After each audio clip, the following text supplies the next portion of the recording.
Hello everyone, welcome back to Eklavya online classes. In last lecture we were discussing about latent heat and today we will try to do some numerical basis on latent heat. So first numerical is, if there is no heat loss, the heat released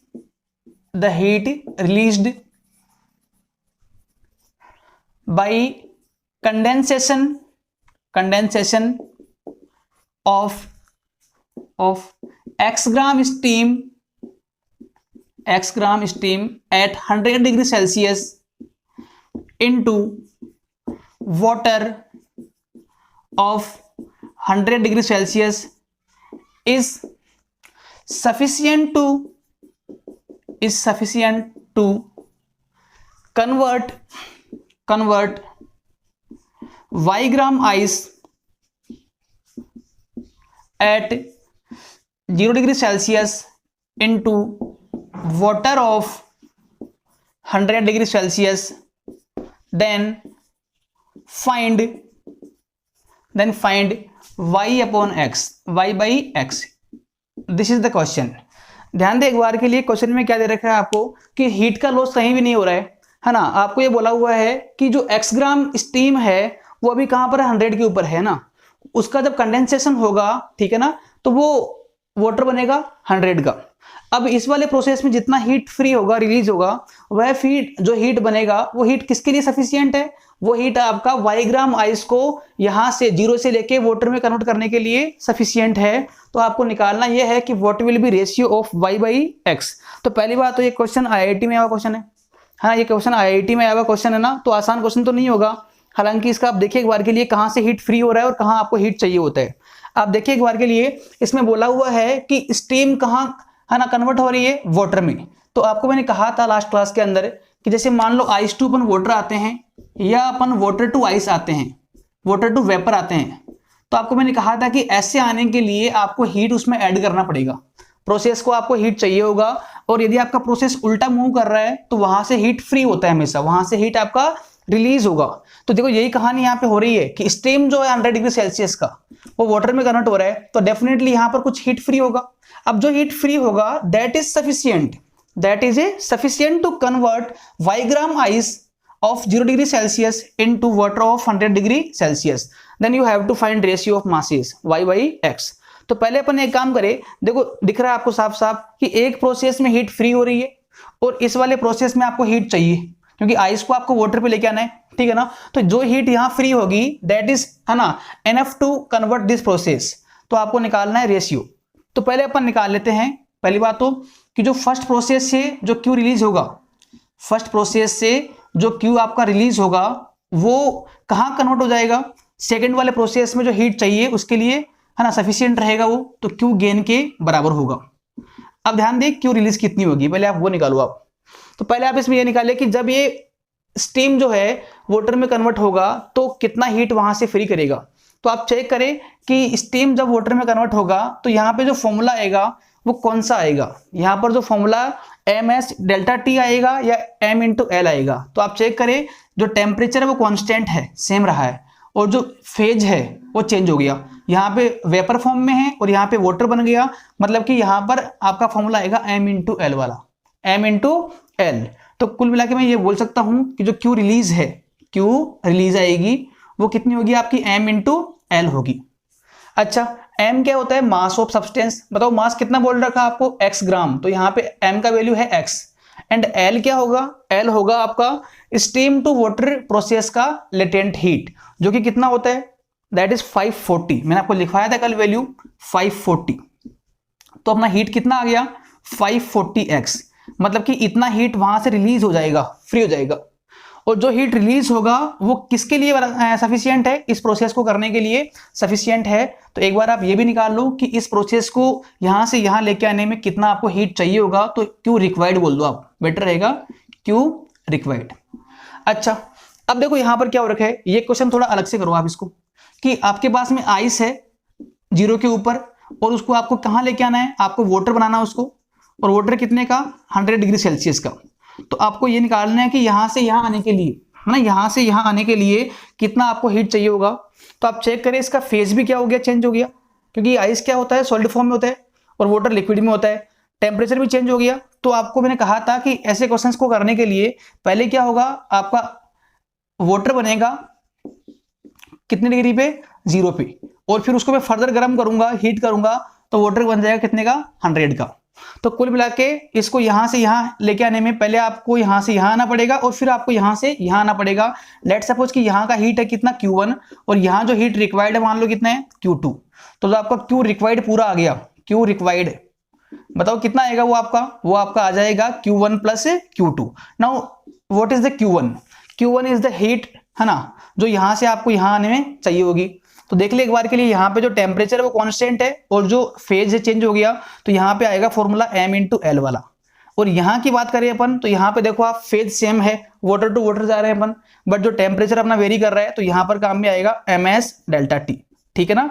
अब देखो m क्या होगा, mass of substance, मतलब कितना ice है अपना, y ग्राम है, तो ये भी y ग्राम होगा, तो ये भी कितना होगा, y ग्राम, और ये भी कितना होगा आपका y ग्राम, तो y। अच्छा l कितना आएगा, अब चेक करोगे l कौन से कॉम्बिनेशन का, तो आइस टू वाटर में l कितना होता है, तो आपको मैंने लिखवा रखा है आइस टू वाटर के लिए अपना l होता है 80। अच्छा प्लस आगे इसकी बात करें अपन, तो अगेन मास तो सेम ही रहने वाला है, तो यहाँ पर m अगेन कितना आएगा, y आएगा। और चेक करें आप कि वाटर के लिए जो स्पेसिफिक हीट है बताओ कितना होता है, तो आपको मैंने लिखवाया था कि वाटर के लिए जो होगा स्पेसिफिक हीट वो 1 होता है। आप देखना आप जाके ना, एंड डेल्टी क्या होगा, चेंज इन टेम्परेचर। देखो कितना चेंज किया अपन ने, 0 से 100 तक का, तो चेंज कितना आ गया अपना 100 का। तो जो Q रिक्वायर्ड है, जो आपको हीट चाहिए, बताओ वो आपकी कितनी आ गई, वो आपकी आ जाएगी 180Y। 180Y मतलब कि इस वाले प्रोसेस को, इस स्टेट को, इस सब्सटेंस को यहां से यहां कन्वर्ट करने के लिए इतना आपको हीट चाहिए। और कितना हीट फ्री हो रहा है पहले प्रोसेस में, इतना हीट फ्री हो रहा है, बट क्वेश्चन ने खुद ने बोला है कि इट इज सफिशियंट, मतलब कि जो हीट यहां फ्री होगा वो इसको करने में सफिशियंट है। इट मींस कि हीट का अमाउंट दोनों क्यों होना चाहिए, बराबर। तो मैं एक काम कर रहा हूं, जैसे आपको यहां लिखवा रखा है ऑलरेडी कि Q जो रिलीज होगा, है ना, ये आपको बोल रखा है क्वेश्चन ने, वो Q रिक्वायर्ड के क्या है, इक्विवेलेंट है, बराबर है। तो what is the Q release, 540x, and what is the Q required, तो चेक कर लो आप, वो है 180Y। इसको अपन सोल्व करेंगे तो आपका y अपॉन आपका x आएगा 3/1, and this is your question. ये आपका आंसर रहेगा इसका, कि जो रेशियो बनेगा वो 3/1 का बनेगा। This is a very good question, IIT में आ रखा ऑलरेडी, और ये जो कॉन्सेप्ट है अच्छा कॉन्सेप्ट था इसमें, ठीक है ना। इसमें यदि ये आपको क्वेश्चन समझ में आ गया ना, तो आई होप कि जितना अपन ने पढ़ा है इसके अंदर, जितना अपन इसमें पढ़ा है वो सारा आपको इसमें समझ में आ जाएगा आराम से, ठीक है ना। देख लिया आप एक बार इस चीज को, आपको आ रहा है नहीं आ रहा, है ना। एक मिनट है ना, आप चेक कर ले।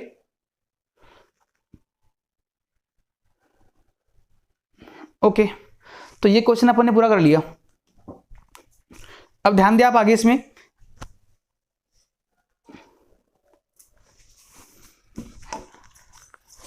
ये एक अच्छा क्वेश्चन था। आगे अपन थोड़ा आगे मूव करेंगे चैप्टर में, न्यूमेरिकल्स नहीं करेंगे, क्वेश्चन अपन ने एक कर लिया।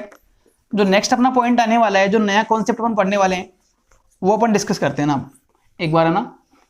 देखो चैप्टर तो वही है, चैप्टर तो वही है, thermal property of matter, but उसी का एक सब पार्ट आएगा, नया पॉइंट आएगा, नया कॉन्सेप्ट आएगा, और वो रहेगा अपना हीट ट्रांसमिशन।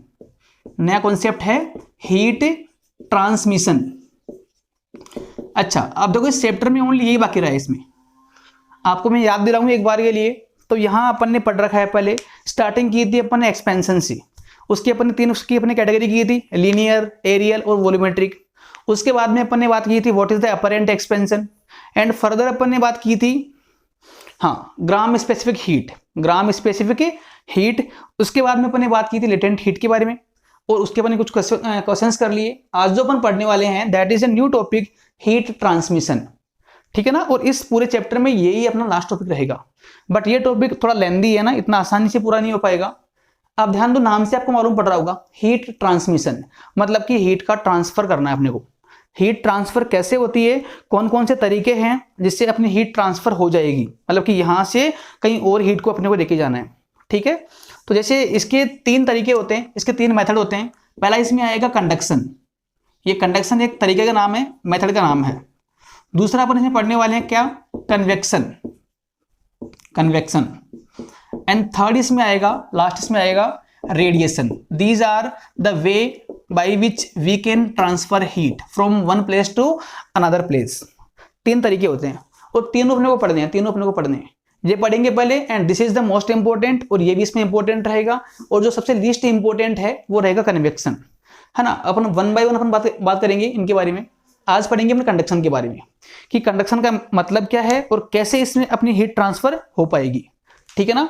तो ये तीन तरीके पढ़ेंगे अपन, बट अभी आज के लिए ये अपना रहेगा main topic, conduction.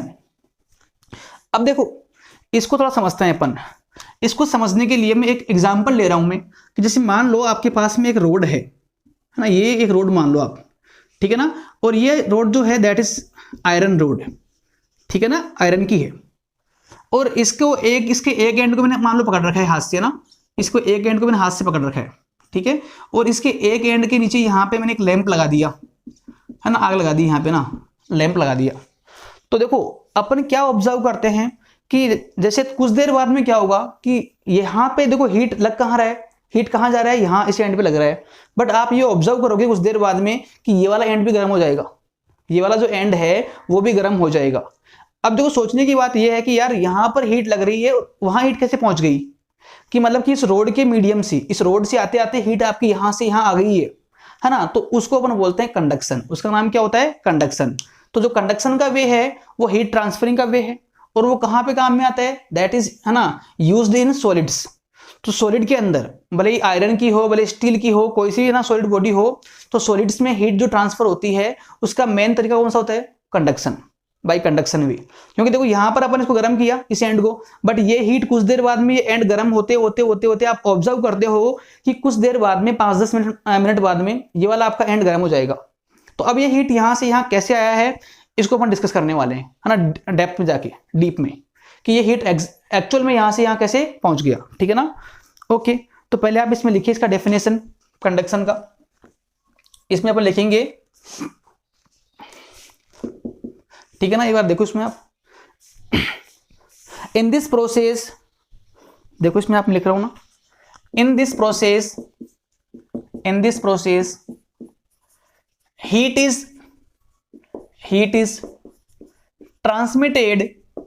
Is transmitted from hotter end to colder end without actual flow of material or particle, without actual flow of A particle. अब इसमें ये वाला जो पॉइंट है ना, ये लाइन जो है दैट इज इंपॉर्टेंट, यहां पर ये इंपॉर्टेंट है। बाकी ये तो अपन ने पहले ही पढ़ रखा है कि हीट कहां से कहां ट्रांसफर करती है, heat always flow from high to low temperature, ये अपन ने पहले पढ़ रखा है। बट इसमें जो इसकी खास बात क्या है कि ये अलग क्यों है ना। तो यहाँ पे डिफरेंस किस चीज का आएगा कि यहाँ पर जो मटेरियल जो है, जो इलेक्ट्रॉन पार्टिकल्स है, जो पार्टिकल्स है, मॉलिक्यूल्स है, वो फ्लो नहीं करेंगे विदाउट एक्चुअल फ्लो, है ना, ऑफ मॉलिक्यूल बोल दो भले या पार्टिकल बोल दो। देखो एक बार के लिए कैसे सोचना है, एक बार के लिए कि लेट सपोज अगेन मैं एक काम कर रहा हूं कि ये अपन ने मान लिया एक रोड है, ठीक है। इस रोड के इस एंड को मैंने मान लो जो टेम्परेचर दिया है वो मान लो कितना है, T1 है। और जो इस एंड का टेम्परेचर है सेकंड एंड का, वो कहां पर सेट हो रखा है, T2 के ऊपर। और मैं आपको ये बोल दूं कि T1 जो है इज मोर देन T2, मतलब कि T1 जो है वो हाई टेम्परेचर है T2 के रेस्पेक्ट में। अच्छा, अब देखो यदि ये हाई टेम्परेचर है तो हीट कहां से कहां फ्लो करेगी, यहां से यहां हीट फ्लो करेगी। अब देखना, सोचना एक बार के लिए आप कि बताओ कि रोड में हीट कैसे फ्लो कर रही है, तो वो अपन देख रहे हैं एक्चुअल में ना। तो देखो रोड में क्या होंगे, रोड के मॉलिक्यूल्स होंगे, बहुत सारे मॉलिक्यूल होंगे, है ना, यहाँ पे मॉलिक्यूल्स होते हैं। अब आप सोचना एक बार के लिए कि जैसे ही मैंने इसको, इस रोड के इस एंड को एक गर्म पार्टिकल से टच करवा दिया, ये गर्म पार्ट है ना, गर्म पार्ट है, हॉटर पार्ट है, तो यहां पर क्या होगा कि जो ये मॉलिक्यूल्स है उनको भी हीट मिलेगा, क्योंकि ये T1 क्या है, सोर्स है, इसको बोलते हैं सोर्स। और इसका नाम क्या होगा, सिंक। जो हाई टेम्परेचर पे मेंटेन हो रखा है वो सोर्स है कि यहां से आपको हीट मिल रहा है और आपका हीट यहां पे आ रहा है, ठीक है ना। तो चेक करना एक बार के लिए कि जैसे ही इसको मैंने यहाँ पे अटैच कर दिया तो जो ये मॉलिक्यूल है जो पास में है वो भी गर्म हो जाएंगे, क्योंकि ये जस्ट इसके पास में टच में ही है। और यदि ये गर्म हो जाएंगे तो ये गर्म होते ही इनका जो एनर्जी है वो बढ़ जाएगा, है ना, इनका एनर्जी बढ़ जाएगा और एनर्जी बढ़ने से दे will vibrate at their mean position, ठीक है ना, क्योंकि ये यहां से यहां आ तो नहीं पाएंगे बिकॉज ये बाउंडेड है बॉन्ड के अंदर, बट ये अपनी कोशिश करेगा, जो मॉलिक्यूल से पास वाले ये वाले मॉलिक्यूल्स है उनको हीट मिलेगा, हीट मिलते ही उनका जो एनर्जी है वो बढ़ेगा, एनर्जी के बढ़ने से जो मॉलिक्यूल ऐसे वाइब्रेशन करेगा। अब वाइब्रेशन करने से क्या होगा कि ये मॉलिक्यूल यहाँ जो नेक्स्ट मॉलिक्यूल है, जो नेबरिंग मॉलिक्यूल है जस्ट आगे वाला, उसको टच करेगा, उसको हिट करेगा, ऐसे ये मॉलिक्यूल यहाँ टच करेगा और ये मॉलिक्यूल यहाँ टच करेगा। अब यहाँ पे जो कोलिजन होगा उस कोलिजन में कुछ हीट इसको ट्रांसफर हो जाएगा नेक्स्ट मॉलिक्यूल को, और फिर सेम कहानी इसके साथ में भी कि ये मॉलिक्यूल भी हीट मिल चुकी है इसको भी, तो ये भी है ना वाइब्रेट करेगा, तो फिर सेम कहानी ये वाइब्रेट करेगा तो ये अपनी हीट को आगे ट्रांसफर करेगा, ठीक है ना। फिर सेम कहानी इसके लिए, तो देखो क्या हुआ कि हर नेबरिंग मॉलिक्यूल जो है नेक्स्ट मॉलिक्यूल को हीट दे रहा है, और ऐसे करते करते ये हीट पहले यहां से यहां पहुंच गई, फिर यहां से यहां पहुंच गई, और ऐसे करते करते ये हीट आपकी थोड़ी देर बाद में, कुछ देर बाद में 3-4 मिनट बाद में ये आपको हीट आपको यहां पहुंच जाएगी आपकी, और आप देखते हो कि आपका जो ये वाला एंड है वो भी आपका गर्म हो जाएगा। जबकि देखो सीधी सी बात तो ये है कि यार ये एंड इसको टच कर रखा था टेम्परेचर को, तो फिर यहाँ हीट कैसे आ गया, तो वो पूरी कहानी अपने समझ ली यहाँ पर कि हर मॉलिक्यूल क्या करता है, हीट लेते ही they will vibrate at their mean position and will transfer heat to next molecule and the same process will occur with next molecule also. फिर ये करेगा, फिर ये करेगा, तो यहां से यहां आपका हीट पहुंचेगा थ्रू वाइब्रेशन। बट देखो यहां पर आप सोच पा रहे हो, देख पा रहे हो कि जो आपका ये मॉलिक्यूल है वो यहां से भाग के यहां नहीं आया है ना, ये मॉलिक्यूल जो आपका है वो थोड़ी यहां से यहां आ गया, वो तो अपनी पोजीशन के ऊपर ही है, बस वो परेशान हो गया और उसने हीट आगे ट्रांसफर कर दी, फिर ये परेशान हुआ, इसने अपनी हीट आगे ट्रांसफर कर दी, तो ऐसे आपका हीट यहां से यहां पहुंच गया, तो इस हीट में जो मॉलिक्यूल्स का एक्चुअल फ्लो है वो नहीं हो पाया। तो this is known as conduction, कि in conduction the heat will flow from hotter part to colder part without any actual flow of molecules, ठीक है ना। अब देखो ये कंडक्शन में ये कहानी होती है, इसके बाद में जो अपन पढ़ने वाले हैं कन्वेक्शन, वहां उल्टा काम होगा, वहां मॉलिक्यूल खुद भाग के जाएगा, है ना, तो वो कहां पे होती है, ये कहां होता है, तो ये जो कंडक्शन है that is used in solids, कि सॉलिड जितने भी है ना सॉलिड्स, वो सारे अपने आप को गर्म करने के लिए इसी है ना इस तरीके से गर्म करते हैं अपने आप को, जो प्रोसेस अपने आप यहाँ सीखा है कहानी, उसी कहानी के अकॉर्डिंग सारे सॉलिड्स होंगे ना अपने आप को गर्म करते हैं या अपने आप में से हीट को फ्लो करवाते हैं, ठीक है ना, दिस इज कंडक्शन। ओके, तो ये अपन ने पढ़ लिया। अच्छा देखो अब एक और काम करते हैं अपन, कि मुझे ये तो मालूम पड़ गया कि हाँ ऑब्वियसली यहां से यहां हीट जा रहा है, यहां से यहां हीट आएगा, ठीक है ना, क्योंकि ये मॉलिक्यूल्स है ना वाइब्रेट करेंगे और अपनी हीट को आगे ट्रांसफर करेंगे, तो विद इन है ना मिनट, विद सम मिनट ये आपका हीट यहां से यहां पहुंच जाएगा।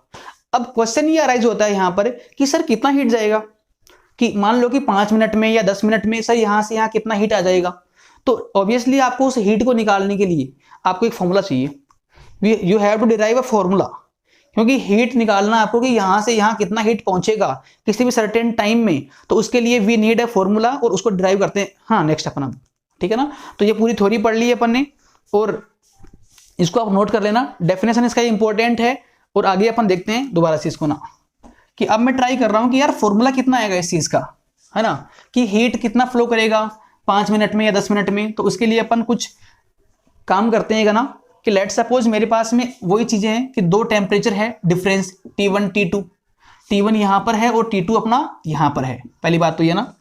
अच्छा इसके बाद ध्यान दे आप, इंक भी नहीं है राज, मैंने एक यहाँ पे रोड लगा दी, ठीक है ना, ये अपन ने एक रोड लगा दी। अब देखो रोड की डायमेंशन अपन लिखते हैं एक बार के लिए, जो रोड का एरिया है, जो एरिया है वो अपन ने क्या मान लिया, ए मान लिया, क्रॉस सेक्शन एरिया, है ना। अब देखो what is the meaning of cross section area, तो देखो एक बार के लिए ये जो एरिया होता है ना, ये रोड मान लो आप, तो जो ये एरिया आपको दिख रहा है इसको अपन क्या बोलते हैं, क्रॉस सेक्शन एरिया, और जो ये वाला एरिया है इसका नाम क्या होता है, सरफेस एरिया। तो यहाँ पर जो मैंने ए माना है वो ए आपका क्या है, क्रॉस सेक्शन एरिया है, और जो लेंथ है इस रोड का वो अपन ने क्या मान लिया, एल मान लिया। अब मुझे ये निकालना है कि टाइम, कोई भी सर्टेन टाइम मान लो टी, ये T1 T2 क्या है, टेम्परेचर है, और ये टी क्या है आपका, स्मॉल टी, टाइम है। तो अब मुझे ये फाइंड करना है यार कि किसी भी सर्टेन टाइम टी में यहां से यहां कितना हीट फ्लो करेगा, आपको ये निकालना है ना। तो उसके लिए अपन एक काम कर रहे हैं, देखो आसान काम है, देखो ये देखो एक और चीज यहाँ पे ना स्किप कर दी अपनी, छूट गई अपनी। देखो यहाँ पर एक्चुअली यहाँ पे जो क्या होता है कि जैसे ही आपने इस रोड को यहाँ अटैच कर दिया, फिक्स कर दिया इनके बीच में, ये T1 T2 दो टेम्परेचर डिफरेंस है। तो देखो इसको अटैच करते क्या होने वाला है कि यहाँ से यहाँ हीट आएगा, बट देखो यहाँ से यहाँ हीट को जो आ रहा है उसको आप दो पार्ट में ब्रेक करिए आप। देखो स्टार्टिंग में क्या होगा, स्टार्टिंग में क्या होता है कि जैसे मान लो कि यहाँ से कुछ हीट गया आगे, मान लो कि यहाँ से हीट गया कितना 10 जूल, मान लो आगे पहुंच गया 10 जूल 10 जूल। अब देखो उस हीट में से कुछ पार्ट क्या होता है, जो आपके मॉलिक्यूल्स होंगे ना, मॉलिक्यूल्स वो अपने आप पे खर्च कर देंगे। कैसे? क्योंकि 10 जूल जैसे मान लो कि हीट ये मॉलिक्यूल ने इन मॉलिक्यूल्स को नेक्स्ट मॉलिक्यूल्स को मान लो कि जो 10 जूल हीट है ना ट्रांसफर कर दी 10 जूल। अब उस हीट में से कुछ हीट क्या करेंगे, ये मॉलिक्यूल अपने आप पे खर्च करेंगे, कंज्यूम करेंगे। क्यों करेंगे? बिकॉज इनका जो टेम्परेचर वो बढ़ेगा, है ना, इनका जो टेम्परेचर बढ़ेगा तो कुछ हीट ये अपने आप पे खर्च कर रहे हैं। तो मान लो कि 10 जूल में से 8 जूल मान लो, है ना, या 2 जूल मान लो इन्होंने खर्च कर दिया अपने आप के ऊपर। तो चेक करें कितना हीट बच रहा है इसमें, 8 जूल। अब जो 8 जूल हीट होगा वो आगे मूव करेगा। अभी इनको कितनी हीट मिल रही है, नेक्स्ट वालों को 8 जूल। फिर सेम कहानी ये करेंगे कि कुछ हीट को अपने आप पे ये फिर खर्च कर देंगे, कंज्यूम करेंगे to raise its own temperature, है ना, क्योंकि जो टेम्परेचर वो अपना बढ़ाएंगे वहां पे कुछ तो हीट खर्च होगी। तो हर मॉलिक्यूल क्या कर रहा है, पहले हीट ले रहा है पास वाले मॉलिक्यूल से और फिर कुछ हीट को अपने आप पे कंज्यूम कर रहा है, और जो रिमेनिंग हीट है उसको आगे ट्रांसफर कर रहा है। फिर जैसे ही वो आगे वाले मॉलिक्यूल्स हीट को लेंगे सेम कहानी वो भी करेंगे। तो अभी अपन ये देख पा रहे हैं कि जितना हीट आपका यहां से आगे बढ़ा है वो पूरा हीट आपका यहां पहुंच नहीं पाएगा, क्योंकि कुछ हीट तो मॉलिक्यूल्स अपने आप पे खुद ही कंज्यूम कर रहे हैं to raise its own temperature. तो इस टाइम पर मैं ये बोल सकता हूं कि जितना हीट यहां से प्रोसीड हुआ है वो पूरा का पूरा आपका हीट यहां पहुंच नहीं पाएगा, है ना। तो इसको अपन बोलते हैं वेरिएबल स्टेट, इसको अपन बोलते हैं वेरिएबल स्टेट, कि अभी आपका जो हीट का अमाउंट है वो वेरिएबल है ना, वेरी कर रहा है। बट आफ्टर सर्टेन टाइम, कुछ देर बाद में जब सारे जो ये मॉलिक्यूल्स है सफिशिएंटली गर्म हो जाएंगे, उसके बाद में वो और हीट एब्जॉर्ब नहीं करेंगे, और फिर बाद में क्या करने वाले हैं कि जितना हीट उनको मिलेगा आगे वाले मॉलिक्यूल से वो पूरे की पूरी हीट को आगे ट्रांसफर कर देंगे। जैसे मान लो कि इन मॉलिक्यूल्स की हेल्प से इन्होंने मान लो इनको 10 जूल हीट दी।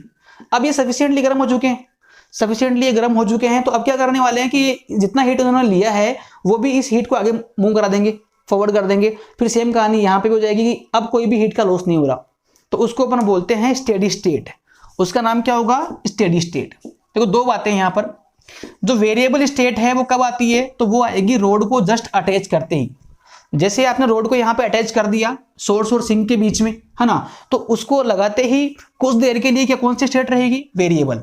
इसको अपन वेरिएबल क्यों बोल रहे हैं, बिकॉज इस स्टेट के ड्यूरिंग क्या होने वाला है कि पूरा आपका अमाउंट जितना यहाँ से प्रोसीड हो रहा है सोर्स से वो सिंक तक पहुंच नहीं पाएगा, क्योंकि कुछ हीट तो अपने आप पे खुद खर्च कर रहे हैं, वो कंज्यूम कर रहे हैं।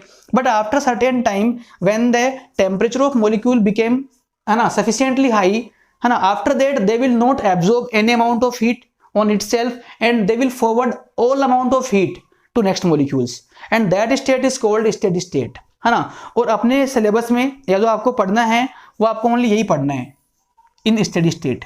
जो भी मैं बातें करूंगा आगे इसमें ना, वो सारी बातें कौन सी स्टेट की अपन करेंगे, अबाउट स्टेडी स्टेट। तो ये आप लिखना चाहो तो आप लिख लो भले ही आप, कि इसका मतलब क्या होता है कि it is a state when all molecules forward entire heat to next molecule without absorbing on itself. ठीक है, तो ये आप देख लेना एक बार के लिए। अब मैं बात कर रहा हूं कि अब इस वाली स्टेट के अंदर कितना हीट आपका यहां से यहां आएगा। ऑब्वियस सी बात है कि यार यहां से हीट फ्लो कर रहा है, सोर्स है तो ये हाई टेम्परेचर है, ये सिंक है लो टेम्परेचर है, तो हीट यहां से यहां आ गया, किसके थ्रू आ रहा है, रोड के थ्रू आ रहा है। अब ये हीट यहां से यहां कितना आया आपको ये निकालना है, और वो भी कब की बात कर रहे हैं अपन, इन स्टेडी स्टेट। तो उसके लिए अपन एक काम कर रहे हैं, पहले अपन ने इसको लेबल कर लिया, डायग्राम को लेबल कैसे किया अपन ने, एरिया अपन ने ए मान लिया और जो लेंथ तो अपन ने एल मान ली। अब बताओ कि जैसे मान लो आपको निकालना है कि, है ना, amount of heat transferred from T1 to T2 in time interval T। ये है, देखो आप कि आपको निकालना है कि कितना अमाउंट जो होगा वो किसी भी सर्टेन टाइम इंटरवल में T1 से T2 तक पहुंच जाएगा, आपको ये निकालना है। ठीक है ना, तो उसको मैं बोल दूं कि Q मान लो उसको आप, Q क्या है, वो अमाउंट ऑफ हीट है। अच्छा, और ध्यान दे एक बार के लिए कि इस Q के बहुत सारे नाम हो सकते हैं। जैसे मैं बोलूँ आपको कि लेट सपोज कि 5 सेकंड में, है ना, 5 सेकंड में यहां से यहां 10 जूल हीट मान लो पहुंच गया, है ना। 5 सेकंड में जो भी अपन बातें कर रहे हैं, this all are about steady state. तो in steady state let suppose in 10 second the 10 joule heat is forward from here to here. अब देखो इसको मैं क्या बोल सकता हूं कि उन 10 सेकंड में यहां से कितना हीट गया, वो भी कितना है 10 जूल। उन्हीं 10 सेकंड में, उसी इंटरवल में यहां पर कितना हीट आया, वो भी कितना है 10 जूल। या मैं आपको ये बोल दूं कि 10 सेकंड में यहां से यहां कितना हीट गया, वो भी कितना है 10 जूल। तो दोबारा बोल रहा हूं मैं, लेट सपोज मैं आपको ये बोल दूं कि लेट सपोज कि 10 सेकंड में यहां से यहां 10 जूल हीट आ गया। अब इसको अपन और क्या बोल सकते हैं, अब इसको अपन और ये बोल सकते हैं कि 10 सेकंड में यहां से कितना हीट आगे मूव कर गया, वो भी 10 जूल है। है ना, 10 सेकंड में यहां कितना हीट आ गया, वो भी क्या है 10 जूल है ना। तो ये क्यू का जो मतलब है वो क्यू है आपकी हीट ट्रांसफर, या जो यहां से हीट गई है या जो यहां पर हीट आई है, सब ये ना इसी है ना, इसका मतलब ये कि सबका। तो देखो क्यू जो होगा वो होगा T1 T2 के प्रोपोर्शनल, T1 माइनस T2 के प्रोपोर्शनल। पहली बात तो ये देखो सोचने की बात है कि जितना हाई टेम्परेचर रहेगा, जैसे मान लो कि यहाँ का टेम्परेचर मान लो कितना है 100 डिग्री सेल्सियस है, और यहाँ का मान लो कितना है 20 है, और एक बार आप ये मानो कि यहाँ का जो टेम्परेचर है वो मान लो कितना है 1000 डिग्री सेल्सियस है, और यहाँ का मान लो कितना है अगेन 20 है। देखो ऑब्वियस सी बात है कि बताओ कि कौन से केस में हीट फास्टली फ्लो करेगी, कौन से केस में आपका हीट जो होगा फास्टली मूव करेगा। तो देखो यहाँ पर जो डिफरेंस है टेम्परेचर का वो कितना है 80 है, और यहाँ पे कितना है, यहाँ पे है आपका 980। मतलब कि जितना बड़ा डिफरेंस होगा, देखो यहाँ पे हीट फास्टली मूव करेंगी, और यदि हीट आपकी फास्ट मूव करेगी तो सर्टेन टाइम में जो हीट आपका यहाँ से यहाँ पहुंचेगा उसका अमाउंट क्या होगा, ज्यादा होगा। तो इसीलिए जो आपका अमाउंट ऑफ हीट है क्यू जो है ना, वो डायरेक्टली प्रोपोर्शनल है डिफरेंस ऑफ टेम्परेचर की, डिफरेंस ऑफ टेम्परेचर की। Equation number 1। The second point about it, Q proportional to A, A is a cross section area. देखो सोचने की बात है यहाँ पर कि इस रोड का साइज जितना बड़ा होगा, जो क्रॉस सेक्शन एरिया है ना, उतना ही ज्यादा हीट आपका यहाँ से यहाँ पहुंच पाएगा, क्योंकि जितना बड़ा एरिया होगा उतने ही मॉलिक्यूल्स कांटेक्ट में आएंगे, और जितने मॉलिक्यूल कांटेक्ट में आएंगे उतना ही आपका हीट ज्यादा यहाँ से यहाँ फ्लो कर पाएगा। इट मीन्स कि जो अमाउंट ऑफ हीट जो यहाँ से यहाँ ट्रांसफर हो रहा है that is directly proportional to cross section area, the second point. अच्छा, डिपेंडेंसी अपन और देखते हैं इसके बारे में कि जो क्यू है वो और कहाँ डिपेंड कर रहा है। तो अमाउंट ऑफ जो हीट है वो होता है लेंथ के इनवर्सली, लेंथ के इनवर्स में होगा। देखो ये भी सोचने की बात है, सारे पॉइंट जो है डिपेंडेंसी अपन चेक कर रहे हैं कि जो अमाउंट ऑफ हीट यहां से यहां आएगा वो इन पैरामीटर पे डिपेंड कैसे कर रहा है। तो डिफरेंस पे डिपेंड ऐसे करता है, एरिया पे डिपेंड ऐसे करेगा, और अब बात कर रहे हैं लेंथ के बारे में। तो ध्यान दे, बताओ कि जैसे मान लो कि एक बार रोड की लेंथ मान लो कितनी 1 मीटर है, और एक बार जो रोड का लेंथ मान लो कितना है 10 मीटर है। तो बताओ कि कौन से केस में यहां से यहां हीट जल्दी पहुंच जाएगी। तो ऑब्वियसली जहां पर लेंथ कम होगी वहां पर हीट फास्टली पहुंचेगा। जैसे लेंथ कम होगी तो आपका हीट जल्दी से यहां से यहां पहुंच जाएगा, क्योंकि लेंथ क्या है, पाथ का है ना, पाथ है। तो जितना पाथ कम होगा उतना ही कम टाइम लगेगा उसको यहां से यहां आने में। तो जितना लेंथ कम होगा अमाउंट ऑफ हीट आपका बढ़ जाएगा। इट मीन्स कि लेंथ और हीट जो है वो कैसे डिपेंड कर रहे हैं, एज ए इनवर्स, है ना, दे आर डिपेंडिंग इनवर्सली। इसीलिए एल को मैंने कहां लेके आया, इनवर्स के अंदर, है ना। जितना बड़ा लेंथ होगा हीट आपकी उतनी ही कम पहुंच पाएगी, इसलिए एल और जो क्यू है वो दोनों कैसे हैं, इनवर्स में है। एंड लास्ट पॉइंट आएगा कि जो आपका क्यू हीट है वो डिपेंड टाइम पे कैसे करेगा। तो जैसे मैं बोलूँ आपको कि एक बार मैंने इसको ऑब्जर्व किया 5 सेकंड के लिए, और एक बार मैंने इसको ऑब्जर्व किया 10 सेकंड के लिए। तो बताओ कि कौन से इंटरवल में, कौन से टाइम इंटरवल में हीट का अमाउंट ज्यादा पहुंचेगा यहाँ से यहाँ। तो ऑब्वियसली 10 सेकंड में ज्यादा आएगा ना, है ना। तो यहाँ पर जो टाइम पे डिपेंडेंसी आएगी वो भी कैसी आएगी, डायरेक्टली प्रोपोर्शनल, डायरेक्टली प्रोपोर्शनल। ये जो अल्फा नहीं है, ये जो सिंबल होता है that is sine of proportionality. ये भी क्या है, प्रोपोर्शनलिटी है, तो सारी प्रोपोर्शनलिटी है। तो मैंने ये देख लिया कि जो आपका अमाउंट ऑफ हीट जो हॉटर पार्ट से कोल्डर पार्ट पे ट्रांसफर होने वाला है वो उनकी डिपेंडेंसी ऐसी होती है कि वो डिफरेंस पे डिपेंड ऐसे करेगा, एरिया पे डिपेंड ऐसे करेगा, और लेंथ पे डिपेंड ऐसे करेगा, और टाइम पे डिपेंड ऐसे करेगा, है ना। और सब कुछ चीजें जो है this all are experimental fact. Experimental fact आप यदि इनको ऑब्जर्व करोगे, एनालिसिस करोगे, तो आपको दिख रहा होगा इसमें आपको आराम से कि यार देखो सोचने की बात है कि जैसे मान लो कि टाइम एक बार 5 सेकंड देखा अपन ने कि मैंने जो रोड लगाई यहाँ पर उसका जो टाइम इंटरवल होता है वो कितना है, 5 सेकंड है। और एक केस में जो रोड मैंने लगाई यहाँ पर, वो टाइम इंटरवल मान लो कितना, 10 सेकंड है। तो ऑब्वियसली 10 सेकंड में आपका ज्यादा हीट आपका यहाँ से आ पाएगा। तो टाइम बढ़ेगा तो आपका हीट क्या हो गया, बढ़ गया। इट मीन्स की बोथ आर प्रोपोर्शनल। यहाँ पर लेंथ और क्यू इनवर्स में थे और बाकी सब भी प्रोपोर्शनल में है। अब यदि इन सब फॉर्मूलों को मैं, है ना, मर्ज कर दूं, ज्वाइन कर दूं, तो यहाँ पे अपन कर रहे हैं साइड में, है ना, बाई इक्वेशन 1, 2, 3 एंड 4 मैं ये लिख पाऊंगा कि जो आपका क्यू हीट आ गया, जो यहां से यहां फ्लो हो रहा है, वो क्या आ गया आपका, वो आपका आ जाएगा T1 माइनस T2 इंटू ए इंटू टी अपॉन एल। सबको मैंने, है ना, ज्वाइन कर दिया, कंबाइन कर दिया। देखो ना यहाँ पे अभी भी देखो डिपेंडेंसी मैंने सेम रखी है कि डिफरेंस जो है ऊपर आ रहा है, एरिया भी इसके प्रोपोर्शनल में आ रहा है, टाइम भी क्या आ रहा है, प्रोपोर्शनल में आ रहा है, और लेंथ कहाँ पे आ गई, इनवर्स में आ गई। ठीक है ना। तो इन सबको अपन ने कंबाइन किया तो अपना ये काम बन जाएगा। अब एक और काम करो, जो प्रोपोर्शनलिटी है उसको हटाओ आप। तो अभी आप 11th में आए हो, आपको शायद इतना आइडिया नहीं होगा, या आपको आता होगा कि जब भी प्रोपोर्शनलिटी हटती है, जब भी ये साइन रिमूव होगा, then there will be a constant, there will be a constant. तो यहाँ पर भी वही काम होने वाला है कि जब मैं इसको रिमूव करूंगा तो यहाँ पे इक्वल कर दिया, इसको रिमूव करते ही कांस्टेंट आएगा, उसको हम बोलते हैं के। और बाकी जो है ऐसे कैसे, के ए T1 minus T2 into T upon L, है ना, ऐसे ये फॉर्मूला अलग है ना। यहाँ के ए T1 minus T2 into T by L, और के को अपन बोलेंगे, के होता है कोफिशिएंट ऑफ थर्मल कंडक्टिविटी। जो के है उसका नाम होता है coefficient of thermal conductivity, thermal conductivity, ये इस कोफिशिएंट का नाम होता है। ठीक है ना। या इसको सिंपल आप ये भी बोल सकते हो कि कंडक्टिविटी, है ना। ओके, तो यहां पर जो अपना फॉर्मूला आ गया, इसको आप नोट करें एक बार के लिए, फटाफट से इसको आप नोट कर ले आप, है ना। ये अपन ने पढ़ लिया कि कंडक्शन वाले तरीके में, इन कंडक्शन वे कितना अमाउंट ऑफ हीट यहां से यहां ट्रांसफर हो जाएगा टाइम टी में, and that is equal to K A difference of temperature into time by length. This is the formula, है ना।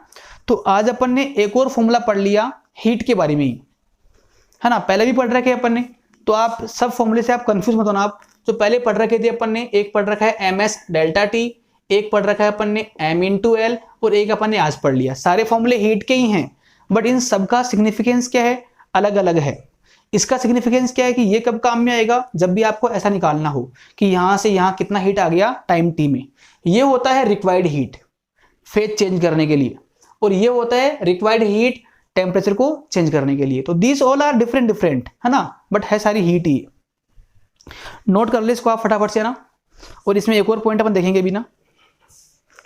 ओके, ये नोट करना था आपको। अच्छा, अपन यहां तक पहुंच गए कि किसी भी टाइम टी में जो हीट यहां से यहां पहुंचेगा वो अपना आया था Q equal to K A T1 minus T2 into T upon L. अब इसमें हर टर्म का सिग्निफिकेंस क्या है आपको आता है क्या। देखो के जो है कोफिशिएंट है, एक कांस्टेंट है, और ये डिपेंड करता है उस रोड के नेचर के ऊपर कि रोड किसकी बनी हुई है। जैसे मान लो ये रोड, है ना, प्लास्टिक की है, या ये रोड मान लो आयरन की है, स्टील की है, गोल्ड की है। तो हर मेटल के लिए या हर मटेरियल के लिए के का वैल्यू अलग अलग होता है, और ये क्वेश्चन में आपको दिया हुआ आएगा। तो के is a property of material, the nature of a material. A is a cross section area, and this is the difference of temperature between these two and, between these two and T is a time. मतलब time यहाँ पे कौन सा time है, ये कि कितने time तक आप हीट निकाल रहे हो, वो टाइम है यहाँ पर। और एल है ये वाला लेंथ, ये वाला लेंथ। इसको आप याद कर ले। अच्छा, अब देखो, यदि मैं एक और काम करूं कि आपसे पूछूं कि इसमें सवाल तो क्या बनता है कि ये क्वेश्चन इंपॉर्टेंट भी है कि what is the SI unit of के। के का एसआई यूनिट क्या है, के का एसआई यूनिट क्या है, ये क्वेश्चन बनता है एग्जाम में, और ये क्वेश्चन पहले भी आ रखा है बहुत बार। बताओ कितना आएगा। तो ये अपन ने बात पहले भी कर रखी है कि whenever you want to find SI unit of any quantity, then you have to separate that quantity from that formula। तो मुझे के चाहिए ना, तो के को आप अलग कर लो, है ना, के को आप ना अलग कर लो, सेपरेट कर दो। तो के कितना आएगा आपका, के आपका आ जाएगा बाई क्रॉस मल्टीप्लाइंग, मालूम पड़ रहा होगा आपको। के आएगा आपका Q इंटू एल अपॉन आएगा A T1 minus T2 into T. And check करो कि ये जो क्वांटिटी है पूरी that is equivalent to K।